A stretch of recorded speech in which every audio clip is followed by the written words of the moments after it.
2 months. This video is about 1 week, maybe 2 weeks late. I've been busy, but fuck it. Sorry about that. Anyways, let's jump right in. I know y'all don't want to hear any excuses, so what I'm going to talk about in this video is I'm going to elaborate what I said about confidence and social anxiety, these superpowers that people refer to, urges and cravings, sex, and a nice little theory that I developed along the way. Alright, so confidence and social anxiety. This is a big one. Social anxiety is always gonna fucking kill you, and confidence is gonna make your life a lot better. To be honest with you. Now, what can I say? At 2 months, what I've really noticed is that anxiety is never fully gone. I feel like we're always gonna feel anxiety at one point or another. It's a natural human tendency. But what I've noticed is that the longer you abstain from this bad habit of whacking your shit off or watching a video, an erotic video, is that the confidence and anxiety, it's like a roller coaster. And you have the highs and then you have the lows. So then when you have the highs, you have your confidence is way up here and your anxiety is way down here. And then when you go to the lows, it's like your confidence dips and your anxiety shoots up. So what I've noticed is that the longer you abstain from all this that I just said, the longer your highs last and the lower your lows last. I don't know, fuck, whatever. But anyways, it's just that. It's like that confidence, that stage where you have that confidence and everything, it lasts a hell of a lot longer. And that stage where your confidence is down, your anxiety is like ridiculous. It's not that long. It lasts maybe a few days, max like a week. And I researched it, and people call it a flat line. And a theory, I guess you could say, is like maybe when you're fully cured, that stage, that high, you'll be able to actually ride that out way longer. And then when you actually dip and go into a flat line, it only lasts like maybe a few hours or a day or something like that, because you are, I guess you could say, mentally cured with the hormones, the imbalance and all that stuff. I'm not going to get too into that, but go on to the next thing. Urges and cravings, they're never gone. Like, I don't know if I spoke about this in my first video about like the 1 month update or not. I may have. I'm not really recalling it right now. But urges and cravings, they're always going to be there. But it's not going to be as difficult as it was in the first few weeks. I feel like at 2 months, it's all downhill from here. Because like whenever I get an urge or a craving, literally like it enters my mind for a second and it's gone. I don't even have to shift my mind anymore. Like literally my mind does all the work from now on. These superpowers. Okay, people talk about like confidence, women being like gravitating towards them, friends gravitating towards them, like good things happening, like life just becoming amazing. Listen to this. I feel as though life is already amazing, and it's always been amazing. But when you're feeling good, and you start to feel good after you abstain from whacking your shit or watching erotic videos, you start to feel good about yourself. And when you start to feel good about yourself, you're gonna walk out into the world and emit that positive energy. So if I were to feel good, like if I were to wake up and I feel good, I'm gonna be like, shit, I feel really good today. You know, I'm gonna walk out, I'm gonna enjoy my day, be friendly to people, make new friends, talk to some girls. Well, shit, you know, if I was in that predicament, I would do that.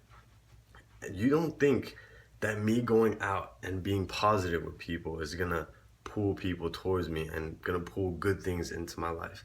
Like, it's just, it all refers back to the law of attraction. And the law of attraction basically means whatever you put out into this world is what you get back.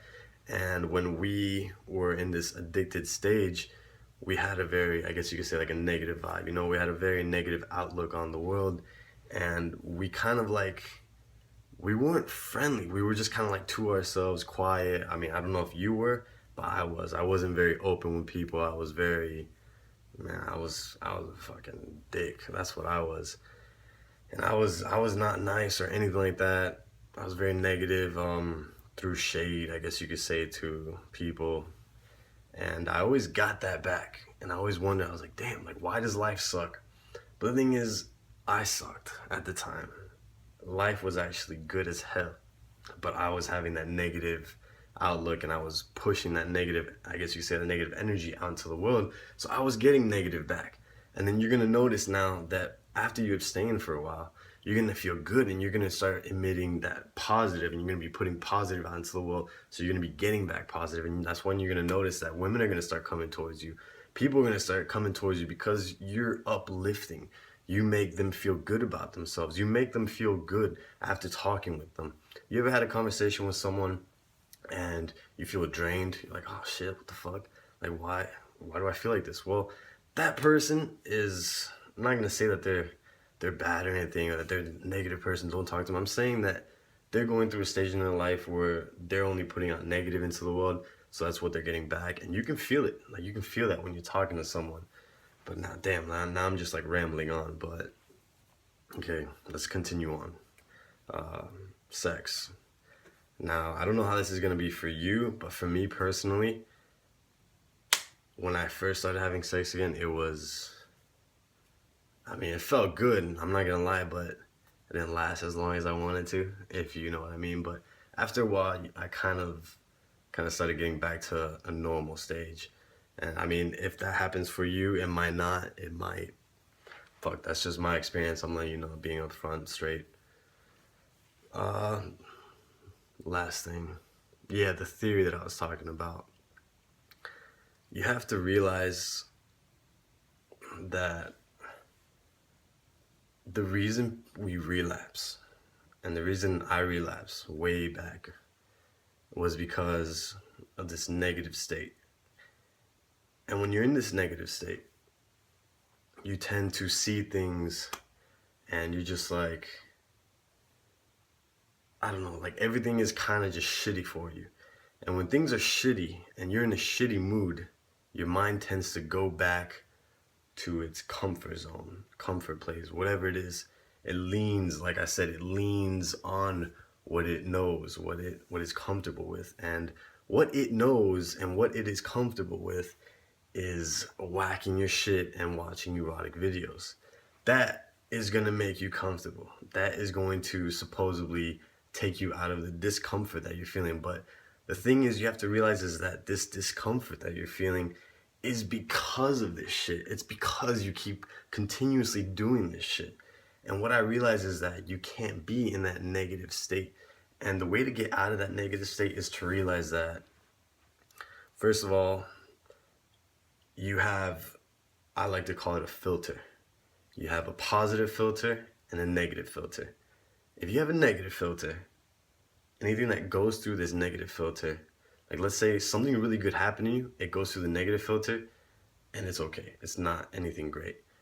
Something bad happens to you, it goes through the negative filter, well, that shit's horrible. Like that shit just destroyed your world, right?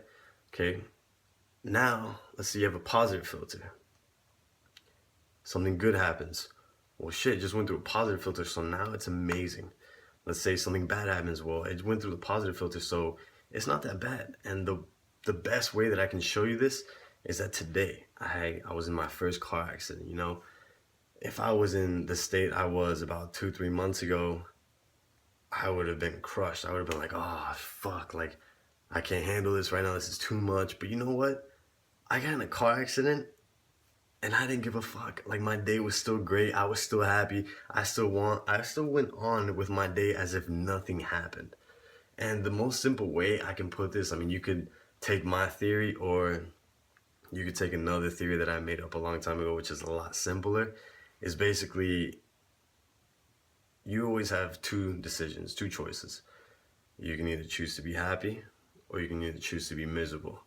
And I feel as though we tend to choose to be miserable a lot, when in reality we can always be happy. It's always our choice.